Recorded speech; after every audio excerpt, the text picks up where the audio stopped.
How to download videos from Google Drive to iPhone. To get started, first of all go ahead and open up the Drive app on your phone.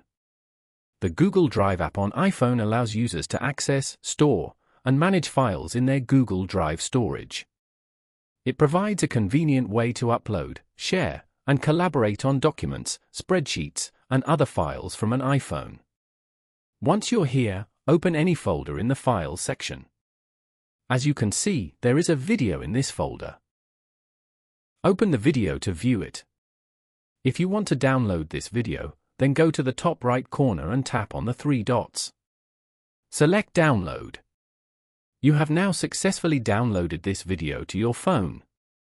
Following these steps, you can easily download videos from Google Drive to iPhone. Thank you for watching. Please leave a like if this tutorial helped you, or leave a comment below if you have any questions related to the video.